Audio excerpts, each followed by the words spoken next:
Should we continue to invest in the business? We've lost money in the first year. Is it time to give up? Well, let's think about it. Let's make some projections about what the company's going to look like over the next several years. Let's assume that we take all the cash the business generates and we're going to use it to buy more lemonade stands so we can grow. Let's assume we're not going to take any money out of the company. We're not going to pay a dividend. We're going to keep all the money in the company and reinvest it.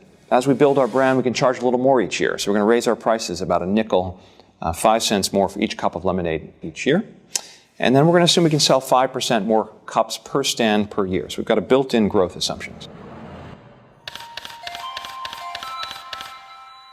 So now let's take a look at the company. So if you take a look at this chart, you'll see in year 1, we start out with 1 lemonade stand. We add 1 a year, and then by year 5, we're up to 7 because we've got a big expansion plan.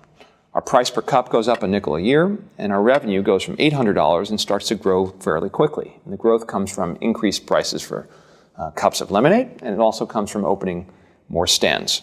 So by year 5, we have almost $8,000 in revenue. Our costs are relatively constant, which is the lemonade and the sugar. That's about $1,702. We have depreciation as the more and more stands start to wear out over time. We've got labor expense. But by year 5, the business is actually doing pretty well. We went from a 1.3% margin to over a 28% margin. So the business is now up to scale. We're starting to cover some of our costs. We're growing. We're still paying $25 a year in interest for our loan.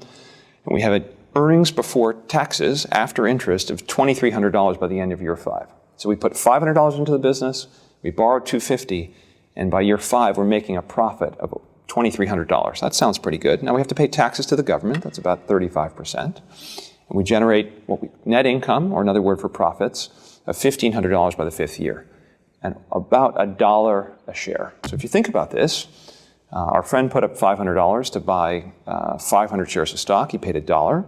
And after 5 years, if our business goes as we expect, he's actually making $1 a share in profit.